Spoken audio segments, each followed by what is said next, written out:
Welcome back to another episode of Digital Friends, where we have conversations digitally.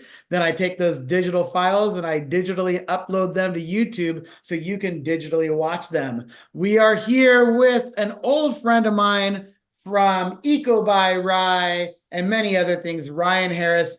Ryan, how are you?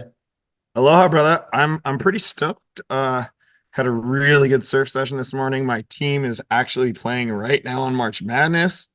I pretty much bleed green and yellow. That's one thing Um, I always forget that you're from Oregon, because when I met you, you were already living in the South Bay. I've been out, yeah, so I'm 45. I've actually lived in California more than half my life.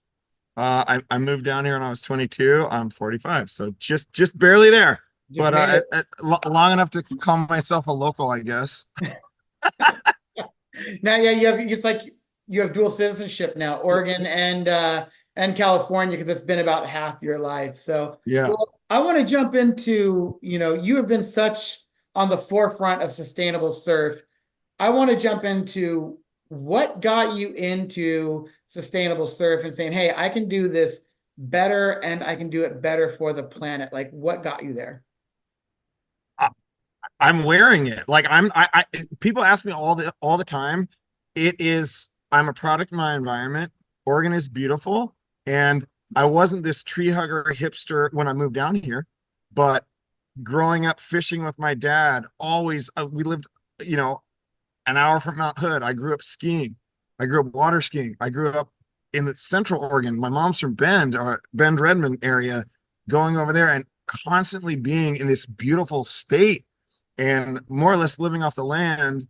I was very aware of sports using the environment. Even though my dad was a basketball coach, you don't have skiing without a mountain. You don't have water skiing without a beautiful body of water. So once I fell in love with surfing, which actually happened when I moved down here, because growing up, child of the 80s, I was not, there was no surf culture.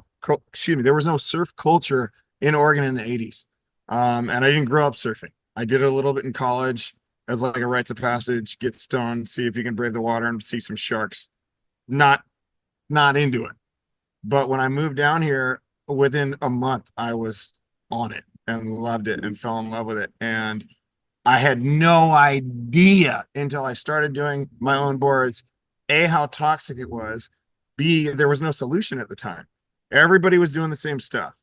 And so it kind of happened out of an evolution of a necessity for different blanks. So two things happened. Clark foam closure, right? So for people that don't know that, the new to surfing, biggest thing in the surfboard industry since foam and fiberglass, since woodboard to foam and fiberglass. So Clark Foam had a monopoly on the blank situation. All surfboards are, come from blanks. 90% market share. They closed overnight. Everybody freaked out.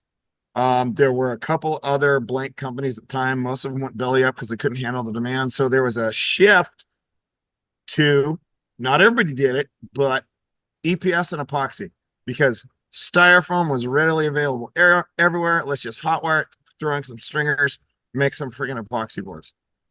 And so out of that, we got Marco Foam. We got other foam companies making EPS, but all of a sudden, epoxy was like a thing.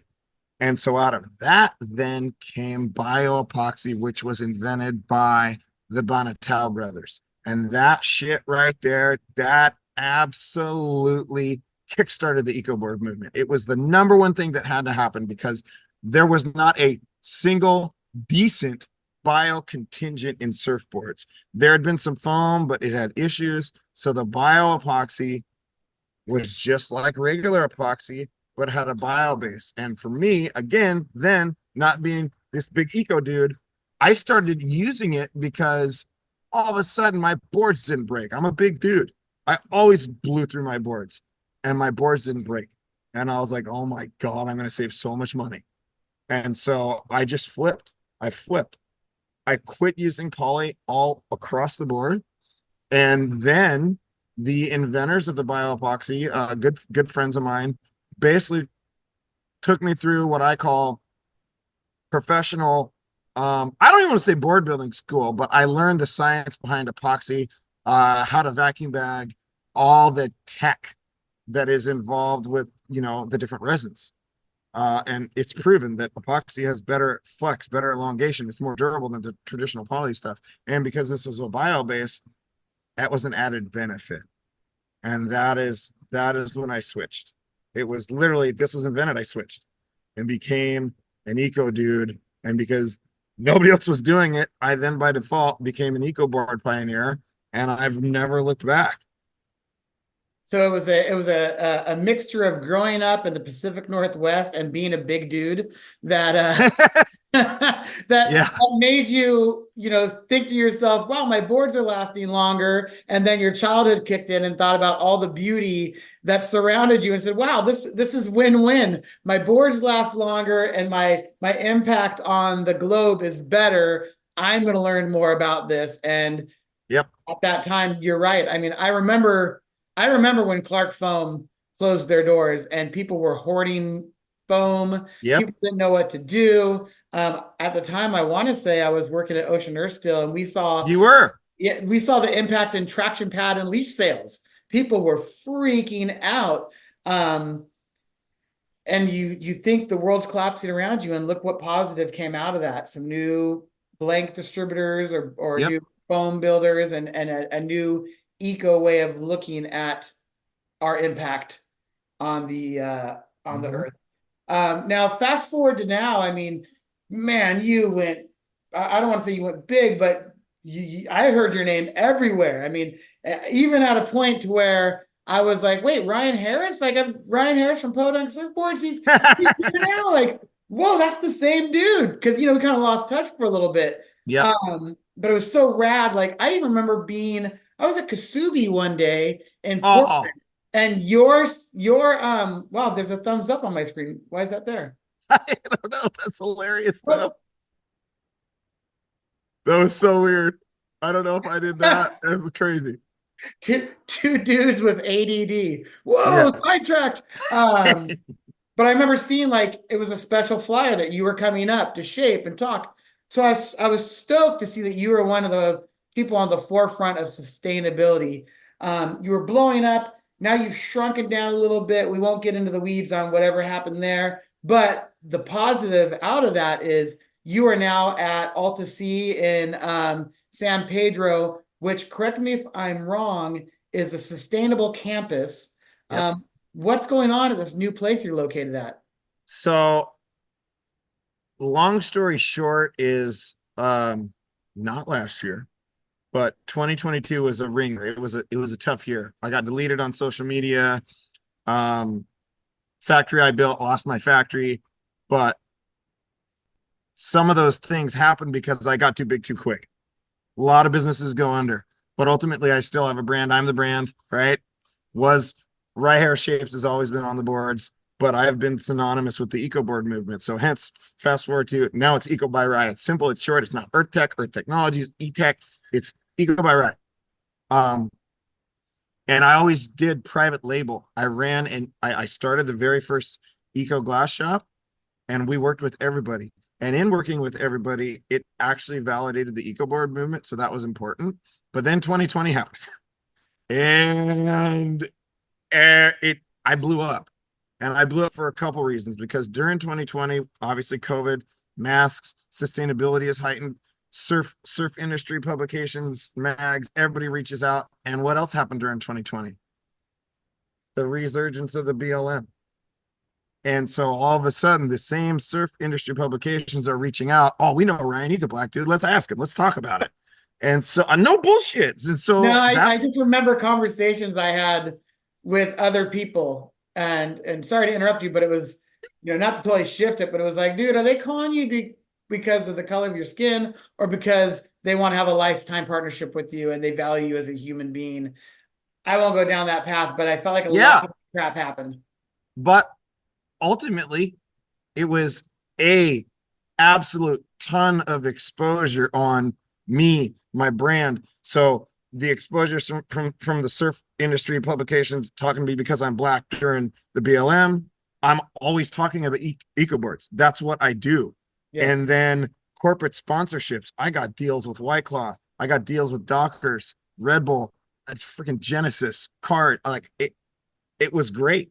And so that took me away from private label. And I was able to finally, after 20 years of doing this, focus on my own brand and kiss the private label goodbye, which was a long time goal. And here I am. And ultimately, I ended up at Altasea, which for an EcoBoard pioneer is the best place I could have ended up, because it is a sustainable business incubator, a sustainable campus. It's solar powered. Everyone here is eco warriors. Everyone is trying to do something better for the planet, and it's awesome. And I'm really stoked to be here. And it's helping me push forward the new thing, which is probably 10 times better than what I'm doing with the eco-friendly surfboards. So let's get into that. I mean, one, before we get into that, it's awesome you're in a facility.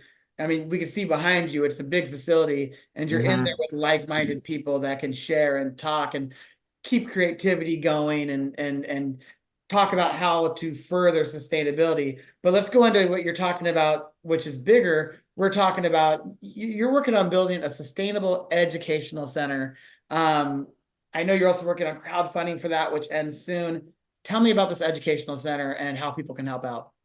So it's a mouthful. So we've just dubbed it the ECOS, ECOSS. And what I'm building, it's not a if, it's a when. I'm building it next month, during Earth Month, which is always my busiest month of the year, which is kind of psycho to think about. But yeah, so it is the very first recycling and educational center of sustainability and surf. And we're in a place that fosters education. We literally just had a field trip today with the local high school, and I get to show them what I've been doing for the last 6 years, which is the zero waste initiative and upcycling my surfboard waste. But now we're adding to that the plastic pollution crisis, and a very realistic and relatively simple solution that I've figured out that will be, we're basically going to be able to take surfboard production waste, which I'm already upcycling, and ocean-bound plastic trash and plastic recyclables that we all know aren't getting recycled. And we're going to be able to make dope stuff out of all that, because recycling is not the solution. The recycling system in the United States is completely broken, and it's not going to get fixed. So the key word and the key action is upcycling, which is, if it's not getting recycled, it's trash. It's going into the bin or it's ending up in the water. So we have to take that out and make stuff out of our trash. And so for the last couple months, obviously during El Nino, we've had unprecedented rainfall here. And what happens when it rains heavily in Southern California in a densely populated area? All drains lead to the ocean. So 22, 23 years I've been surfing El Porto and El Segundo in the South Bay and Manhattan Beach. I've never seen this much plastic trash in the water and on the beach. It's unprecedented. And so I've just been doing solo beach cleanups. And, I've been doing this kind of tunnel vision, right? I've always just upcycled my waste. I've never taken plastic trash to the beach, shredded it, and put it in these molds. And so I actually started doing that about a month and a half ago. And then I realized, dude, this is freaking huge. Because the reason I say the recycling system is broken, and I got to get technical so that people can understand this misinformation about all plastics being recycled started a long time ago with even the simple recycle logo, right? That the 3 triangles, the pyramid, the recycle logo, it stands for recycling. But when you see the numbers, right, on anything you get that's wrapped in plastic, and you see that little recycle logo with a number in it, maybe it's a 1 or a 3 or a 7, that does not mean it's recyclable. It represents the type of plastic. There's 7 different types of plastic. This refers to the chemistry that makes them. Of those 7, there's only 2 that are really being recycled, and that means shredded and melted back down, and then you can remake the bottles and containers and whatever. The other ones, either it's impossible, or it's not cost effective, or the heat has to be too high to do it, so it doesn't get done. So realistically, only 2 of those 7 numbers are actually getting recycled. And so the rest of it, you're looking at it, it ends up in the ocean, it ends up in the landfill because it's not getting recycled. It can't.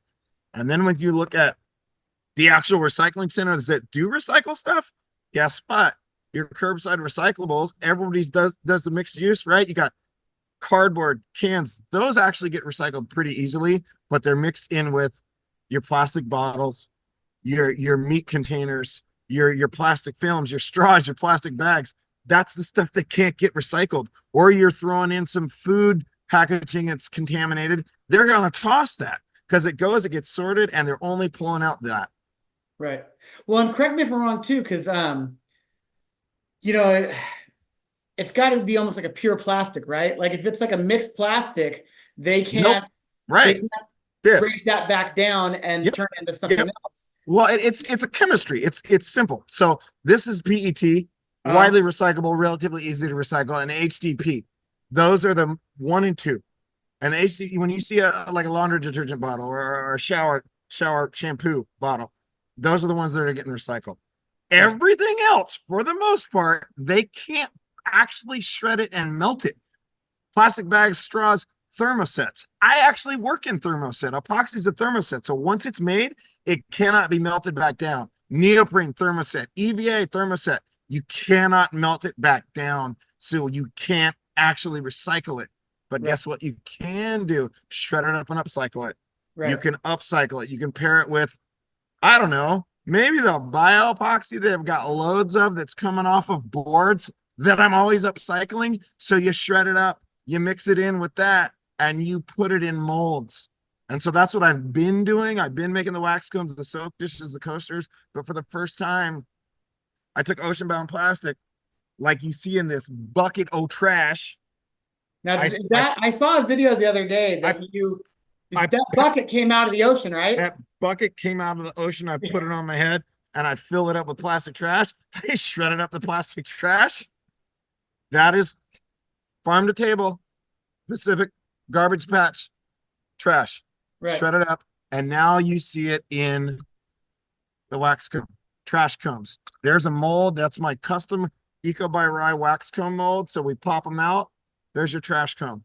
That is Sick. that is it. That is from this. Right. Well, what's funny is I've seen your wax comb. I haven't actually seen how it popped out of the mold, which is pretty rad. So let's get into this real quick too. Well, two things. I saw the Instagram video you posted the other day when you literally pulled that bucket out of the water. Yep. So if you guys don't follow Ryan, Eco by Ryan on Instagram, do, because you do a lot of videos of you just picking stuff off the trash. I'm sorry, off the beach or in the water. Yep. You've had a shredder for a long time where you've taken all of your surf factory waste and shredded it, upcycled it into something else.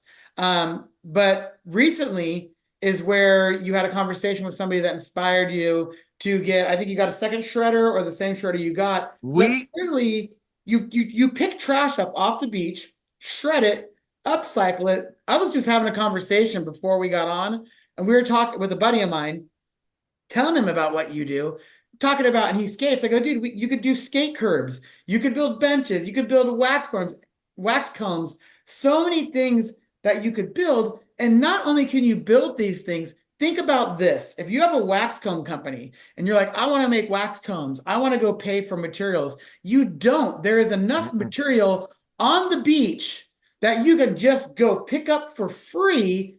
Yep. And turn it into a company. Tell me about the shredder. And we already talked about why it's important to upcycle, but just let's talk more about this, because this is what gets me excited. That you can take this trash, or it should be recyclable, but it's trash, and turn it into something else. So the way that, so shout out to Precious Plastics Network and Universe, because when I started this zero waste initiative and everybody thought I was crazy 7 years ago, because it hadn't been done yet, they reached out and I was like, okay, these are like light duty shredders. I'm throwing carbon in there. I'm going to break these things. So fast forward to now, I'm getting a bunch of equipment. They're all open source. None of their stuff's patented, and they make it simple enough that anybody can build one of these shredders with readily available stainless steel and parts and whatnot. Precious Plastics USA is in my hometown of Portland, Oregon. He's literally going to be making the machines I'm getting. And it starts with the muscle, which is the shredder, which is a high density plastic shredder. Resin at the end of the day is high density plastic. That's how we're able to shred the surfboard waste. And then obviously all the different plastic I get, we can run through there. But what we're going to do is separate, because I want to put the stuff in there first that we know we can melt back down. So the ones and the twos, all the other stuff goes in there and it'll get mixed in with my shredded up surfboard waste, which is what we have here. Looks very similar. Yeah. Right? Higher. So that's a mixture of fiberglass foam and stringer wood. Fiberglass, resin chips, stir sticks, gloves, brushes, everything. Wow. And that, so look, if I compare the two, look, it looks the same. Yeah. Right? So we're going to be able to melt one down, and the other stuff, we're just going to keep doing what I'm doing, which is pairing it with the excess bio epoxy. But the stuff that we can melt back down, there's a network of machines that we're going to use, starting with one that's an extruder, shredded up plastic trash on the top, goes into a cone, gets heated up, goes through a series of condensed, highly pressurized tubes. And at the end, you basically have a heavy duty cookie cutter shape. I'll push a lever and out pops a plastic trash 2x4, a plastic trash tube. Guess what we can make out of that? Benches, stools, tables, chairs, rails for skateboarding. I mean, the possibilities are endless. And then you factor in another machine and an injection molder, melted down, shredded up plastic trash, gets injection molded. It goes into a specific mold. Guess what? What's in your car? Molded parts. I mean, it is mind-boggling how many things we buy that are injection molded that we're going to be able to make out of plastic trash. I have an endless supply of material for free. I mean, at the end of the day, the only, besides the machines, let's say, I'm just hypothetically talking here. Let's say a company says, hey, Ryan, we want to hire you to make this plastic part for us. I mean, if you have the machines and they bring the trash, they really just got to get the mold, right? Yep. I mean, they got to pay you for your time, obviously. But, you know, I mean, it's like, here's our mold. We want to make, I guarantee you I have something on. We want to make this tape dispenser. There you go. 100%.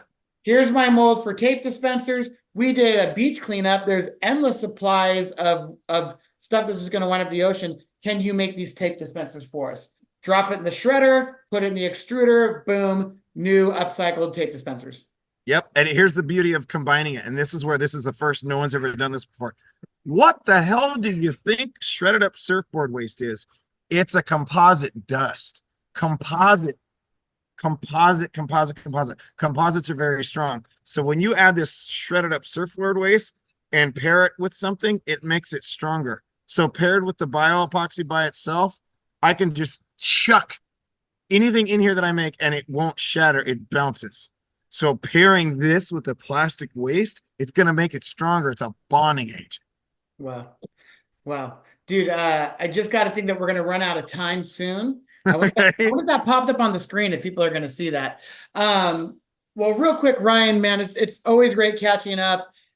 If you're ever on Ryan's Instagram, you'll notice sometimes you and I do jump on and do some live talks. You're like kind of the king at doing live talks and bringing people in. And I mean, at the end of the day, you're getting people talking, and that's what it's all about. The more people that are talking about solutions, the better off we're going to be, all the way from alt to see where you're located to what you're doing to people picking up trash. I mean, let's get people talking. I'm stoked that we got to chat real quick. I know there's a couple days left in your fundraising campaign for the educational center. Where can people go if they want to help out? The link to it is in my profile. Oh, my screen just went. You still there? My screen just I was going to say, and okay, you just froze right when you're about to give the link. Yeah, no, I got it. The link is in my profile on my IG. It is a crowdfund campaign through Indiegogo, but I'm just going to hold this up right here. They can scan that. That's the damn QR code. There you go. They can scan it. But yeah, link is in my IG profile. It's in my stories. I post about it every day. And we are using that to help pay for getting some of the machines. The other thing we're going to do kind of in the 11th hour, if anybody's watching wants to do this, we're going to start a matching thing where we have, you know, I'm going to reach out to big corporations, but also individual donors. If you match anything, you put up this and somebody matches it, or we just kind of outbid, whatever, you will be listed permanently at the Ecos as a donation, as a donor. And we're gonna basically stamp each bench or whatever we're making with your name, with your company's name. This 100% made from trash park bench, made possible by insert name of person or company. Awesome. Um, So you could but be yeah, immortalized yeah, bench. So not only will you do good for the planet, you will be immortalized. yep. Well, and I'm actively give me some ideas, folks. Some of the perks on that campaign are just what I'm already making or what we're going to be able to make, like benches. But I'm always looking for new products that we can make out of all this endless material from surfboard waste and shredded up plastic trash. What are other products? Because right now I just have the pour molds. It's pretty simple, but But you we know can do what, to just your about point anything. though, it's like, I mean, I'm just throwing names out there, but it's like, hey, Do Tour, hey, X Games, you need some rails made? You could do this. WSL, they might already do stuff like this. I don't know. But what parts do you have inside the contest that could be made from upcycled materials? Yeah. Or any of these guys, there's a lot we can do. But anyways, Ryan, always a pleasure talking with you. And we'll catch you guys next time on Digital Friends. Right Phew! on. Chew.